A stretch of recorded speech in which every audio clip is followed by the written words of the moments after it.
I picked up my phone that morning, not to scroll, not to check the news, just to turn it face down so I wouldn't have to watch the notifications pile up. That was 3 days after I sold my share of the bakery chain for $1.2 million. I want to be clear about something before I tell you the rest of this. I didn't grow up with money. My mother raised my brother and me in a rented semi-detached in Barrie, Ontario. The kind of house where the baseboards were always a little loose and the hot water tank gave you maybe 6 minutes before it turned cold. She worked reception at a dental office for 19 years. My father was gone by the time I was 8, not dead, just gone. Different province, different life, different family. He sent birthday cards until I was 12, and then even those stopped. So when I say that selling the bakery felt surreal, I mean that standing in a lawyer's office in downtown Toronto, signing papers, watching a number with 6 figures get deposited into an account with my name on it, it felt like watching someone else's life through a window. My business partner, Harriet, had been my best friend since culinary school. We'd opened our first location in Kensington Market 8 years earlier with $40,000 between us, most of it from a small business loan and a line of credit I'd nearly given myself a panic attack applying for. By the time we sold, we had 4 locations, a wholesale contract with 2 grocery chains, and a team of 32 people. We didn't sell because we wanted to. We sold because a larger hospitality group made us an offer that was genuinely hard to argue with, and because Harriet's husband had been transferred to Vancouver and she wanted to follow him. I understood. I wasn't angry. But I was adrift.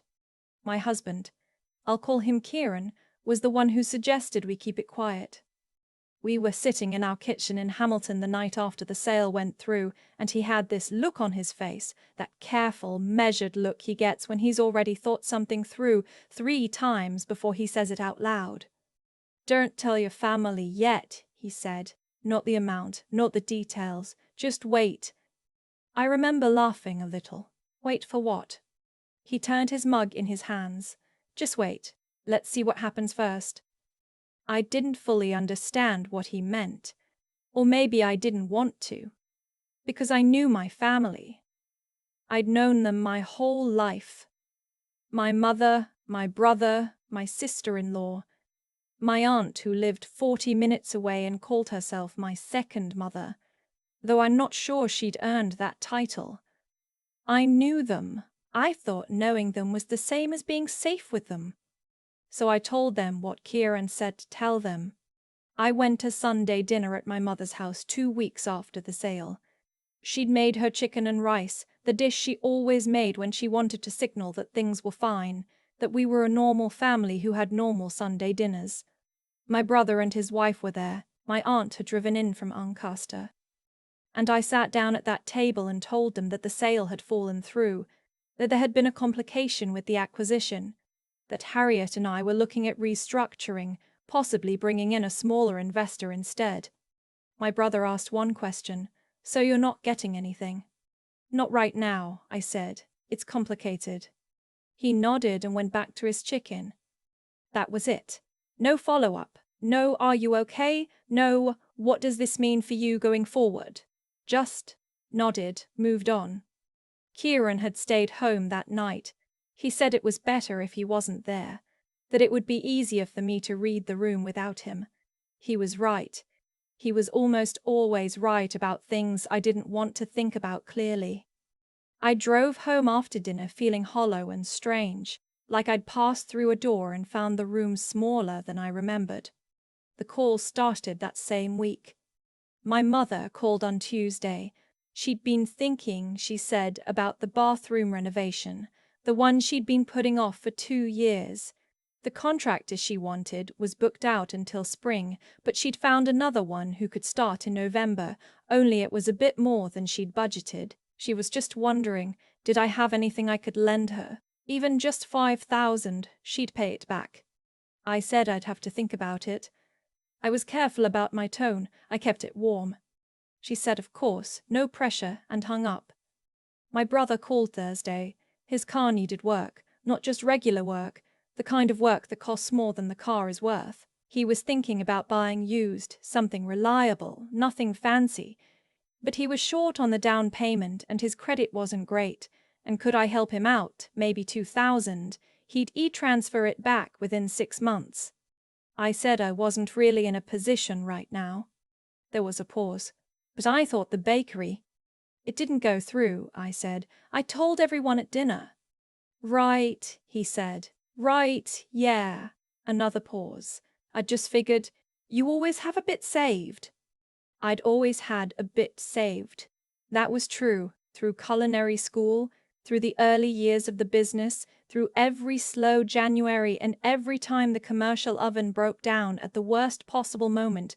I had always, somehow, managed to have a bit saved. And somehow, somewhere along the way, that had become a resource that belonged to everyone. I said I was sorry.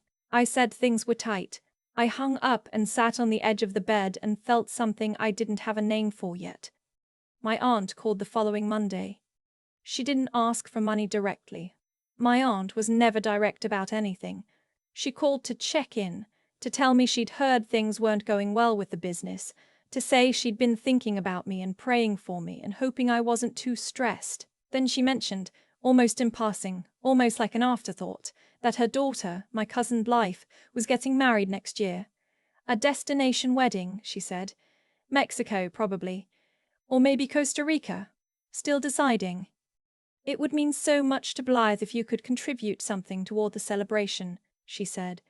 You know how hard she's worked and weddings are so expensive now, and as family we all want to show up for her. My cousin Blythe had never once in 30 years shown up for me. I said I would have to see.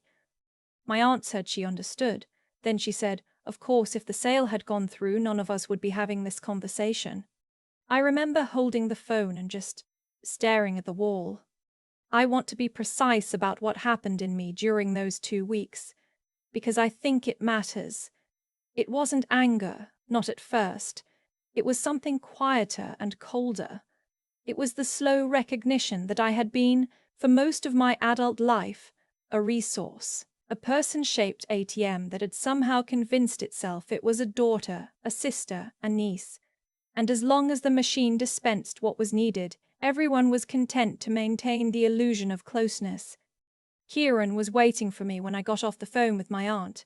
He'd heard my half of the conversation from the next room. You see it now, he said. It wasn't a question. I saw it before, I said. No, he said gently. You suspected it. That's different. He was right. Suspecting something and having it confirmed are completely different experiences. Suspicion lets you maintain hope. Confirmation takes it away. And grief is what moves in to fill the space where hope used to live. We sat in the kitchen for a long time that night, Kieran and I told him about every single phone call, every small ask, every pause on the line. He listened to all of it without interrupting, which is one of the things I've always loved about him. He doesn't rush toward solutions when what you need is to be heard first. When I finished, he said, "Do you want to know what I think, or do you want to decide what you think first?" I said I wanted to know what he thought. He said, "I think you already know what this is. I think you've known for a long time and you've been finding reasons not to look directly at it." I didn't disagree. We talked about what to do. Not in a strategizing, plotting revenge kind of way. That's not who Kieran is, and it's not really who I am either. But in a practical way. A quiet way. We had $1.2 million sitting in an account, and almost everyone in my family thought we had nothing. We hadn't lied, exactly. We'd just let the assumption stand. What would they do with that assumption? That was what we needed to know. I want to say something about my mother here, because she is more complicated than the rest of the story makes her sound. She is not a cruel woman. She worked hard, she kept the heat on. She made chicken and rice on Sundays. When I was 12 years old and my father sent his last birthday card, she sat with me on the back step and didn't say a word, just put her arm around me and let me cry until I was done. That woman is real, and I love her. But there is another version of my mother, the one who has always talked about money as though it were a communal resource that happened to be stored in other people's accounts. The one who said, when I got my first job at 16, now you can help out a little. The one who framed every request as a natural extension of love, so that saying no always felt like withdrawing love, not just declining to give money. I think about that version of her a lot. I try to understand where it comes from. The scarcity she grew up with, the way her own mother treated money like something you hoarded or you weaponized, nothing in between. I understand it. I hold it with some compassion. But understanding something doesn't mean accepting it without limits. 3 weeks after the dinner, I told my mother I needed to come by and pick up a few things I'd left in storage in her basement. Old baking equipment, some boxes from when Harriet and I had first started. This was true. There were boxes in her basement. But mainly, I needed to see the house. I had a reason. My mother had, a few months before the sale, mentioned that she'd been thinking about downsizing. There was an older couple in her neighborhood whose house had sold for a significant amount, and she'd done a little quiet research and found that her house, the house where I grew up, the semi-detached with the loose baseboards, was worth quite a bit more than she'd ever thought. She wasn't in a hurry, she said, but she was thinking about it. When I went to pick up my boxes, she was on the phone in the kitchen. The door to the basement was open, and I carried 2 boxes up before I stopped on the landing and listened. She was talking to my aunt. I couldn't hear every word, but I heard enough. I heard my name. I heard the word nothing. I heard my aunt's voice through the phone, tinny and distant, saying something about how she'd suspected as much. I heard my mother say, well, if she doesn't have it, she doesn't have it. She doesn't have it. We'll figure something else out. And then, very clearly, I heard my mother say, the house is worth enough. I'll just pull from that when the time comes. She wasn't talking about contributing to anything. She was talking about herself, about her own plans, about the money she could access from the sale of her own home. That was fair. That was her money, her house, her decision. But the tone, that particular tone of mild inconvenience, like I was a plan that hadn't panned out, a column in a budget that had come up short, that was what sat with me all the way home. Kieran was in the backyard when I got back, pulling up the last of the summer garden. I sat on the back steps and watched him work for a while before I said anything. I think it's time, I said. He didn't look up. You sure? No, I said, but I'm done waiting to be sure. We didn't stage anything dramatic. I want to be clear about that. There was no confrontation, no big reveal, no moment where I stood in front of everyone and watched their faces fall. That's not what this was. What this was a decision to stop maintaining an illusion that was costing me something I couldn't afford to keep losing. Kieran and I had already, in the weeks prior, made some quiet decisions about the money. We'd maxed out our RRSPs. We'd contributed to our TFSAs. We'd put a significant portion with a fee-only financial advisor, a woman named Dr. Carve, Ferreira. Actually, she was our accountant, who had helped us set up a structure that would generate some income while keeping the principal protected. We were not going to blow through $1.2 million. We were going to be thoughtful and careful and deliberate, because that is how we had built everything we had, and we weren't going to change that now. And then, in early November, I told my mother the truth. Not the whole truth at once. I told her the sale had gone through after all, that there had been a delay, some paperwork complications, but it had finalized. I told her it was a modest amount. I told her Kieran and I were being careful with it. She was quiet for a moment. Then she asked how modest. I said enough to pay off our mortgage and have some left over. Another pause. Well, she said, that's wonderful, sweetheart. I'm so happy for you. The warmth in her voice was immediate and total, like a tap being turned on. I told my brother and my sister-in-law the same thing at roughly the same time. My brother's response was to say nice, and then, within 4 days, to send me a long text message about the car again. The same car. He'd found a listing, he said. A 2019 Honda CR-V with low mileage. He just needed $3,000, and he knew I had a bit now, and he'd pay me back, he promised. $3,000. He had revised his ask upward by $1,000 in the span of 3 weeks. My sister-in-law called separately to tell me about a program she and my brother were looking into. Some kind of investment opportunity, a friend of a friend who had made a lot of money in real estate development and was bringing in a small number of private investors at a low entry point. She said they thought it sounded solid. She said maybe Kieran and I might want to look at it. I recognized it immediately for what it was. I said, "Thank you, we'd look into it," and I changed the subject. My aunt called to return to the topic of Blythe's wedding. Now that things had turned around, as she put it, she wanted to revisit the conversation. Blythe had her heart set on Mexico. The resort package for the immediate family was $17,000. My aunt wasn't asking me to cover all of it, she said, just whatever I felt comfortable contributing. As family, she said, because that's what family does. I asked her what Blythe's fiancé's family was contributing. Silence.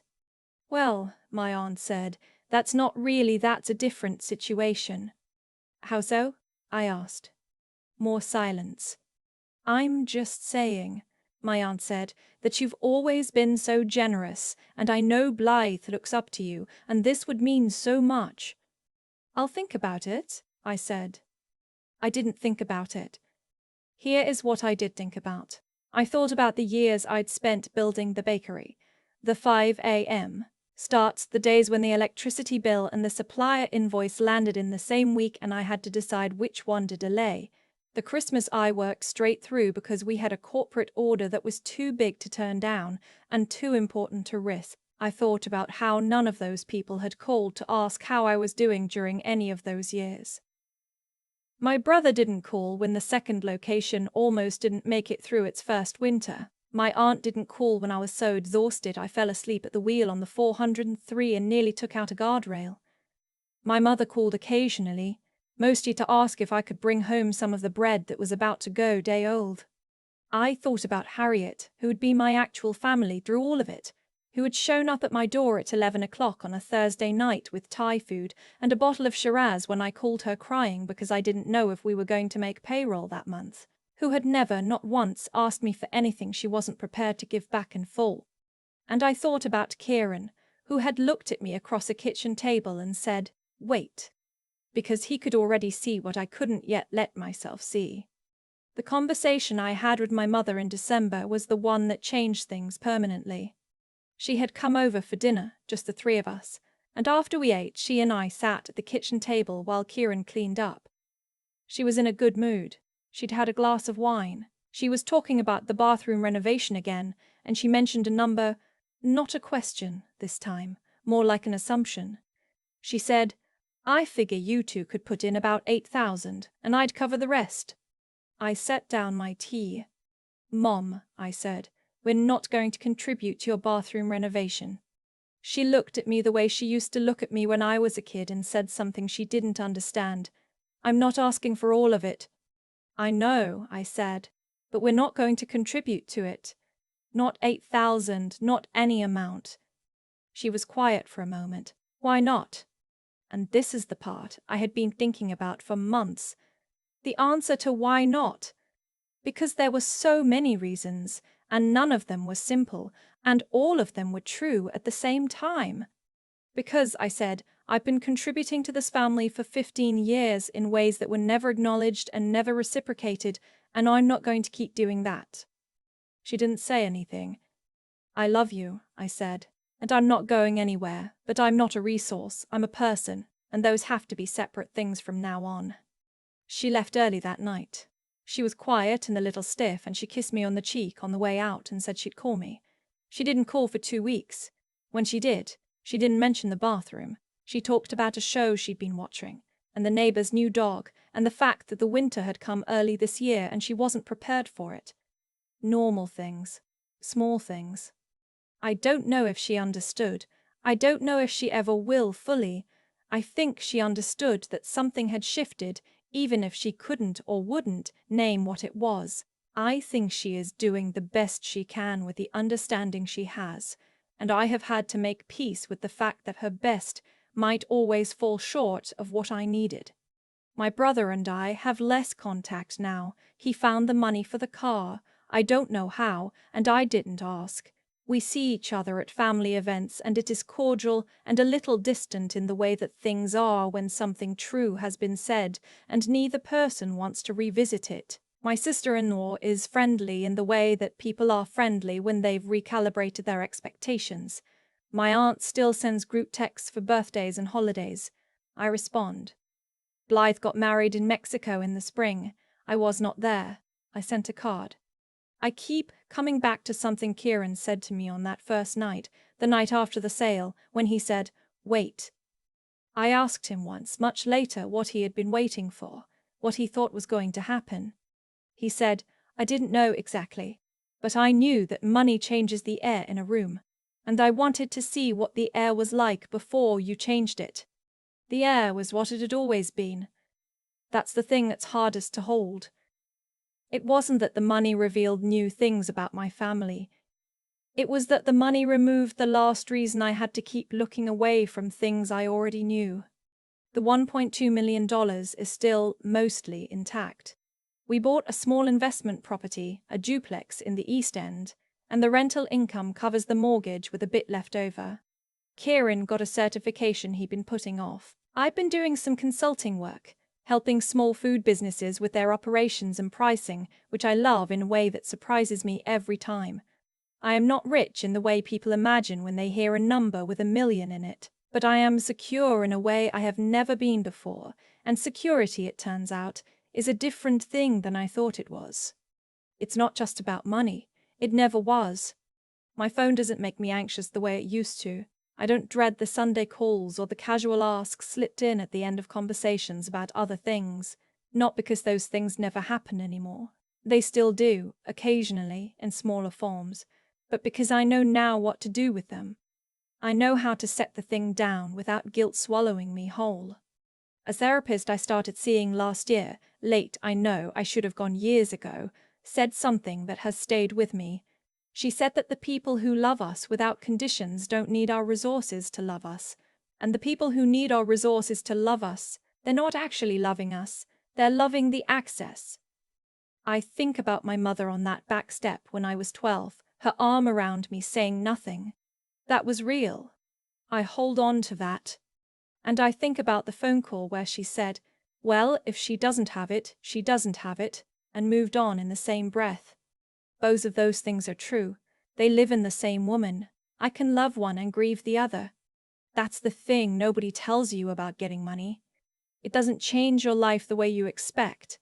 It doesn't make you happy in a straight line. What it does, if you're paying attention, is make everything clearer. It burns off the fog that confusion and need and obligation keep generating, and underneath all of it, you find out who you actually are to the people around you. I found out, it hurt, and then, slowly it set me free.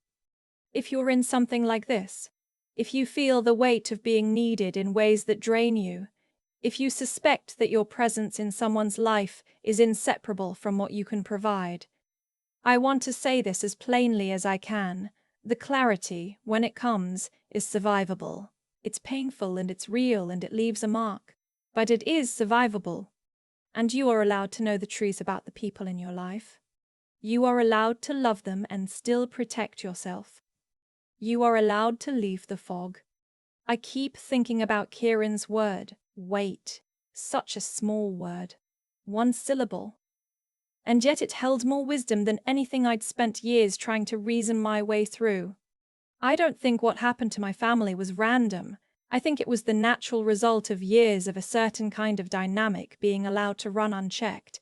When I kept giving without limits, I was teaching everyone around me that limits didn't exist, not maliciously. I don't believe my mother or my brother woke up each morning thinking of ways to use me. But patterns don't need intention to cause damage, they just need repetition. And we had plenty of that.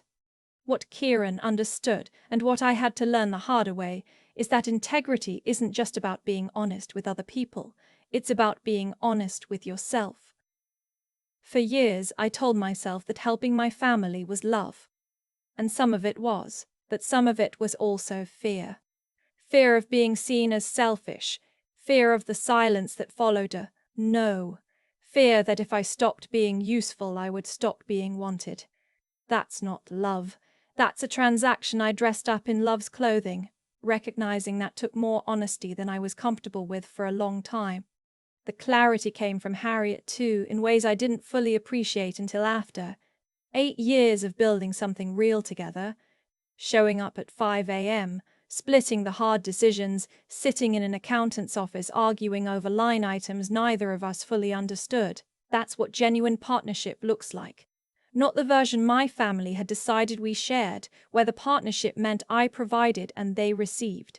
Harriet never once made me feel like a resource. She made me feel like a person who was building something. The contrast, when I finally let myself see it clearly, was almost unbearable. And then there's the matter of what it actually takes to keep going when things are hard. The bakery nearly didn't survive its second winter. I know what it feels like to sit in a parking lot after a supplier call and just not be sure. Not be sure if you can keep going. Not be sure if it was worth it. Not sure of anything except that you have to get back in the car and drive to work because 32 people are counting on your next decision. That kind of persistence doesn't come from optimism. It comes from something quieter, the decision to keep going not because you're certain it will work out, but because you believe the work itself is worth doing. I brought that same thing to the conversation with my mother in December. Not anger, just the decision that honesty, even when it cost something, was worth more than comfort. I don't have a clean ending to offer. My mother and I still talk. My brother and I are cordial. The wounds are real and they don't fully close. But I am more myself now than I have ever been, clearer about what I value, more careful about where I place my trust, more willing to sit with hard truths rather than explain them away. That's what the money actually gave me, not security in the way people imagine, but the particular freedom that comes when you finally stop pretending about your finances, about your family, about yourself. That freedom has a cost. I paid it. I'd pay it again.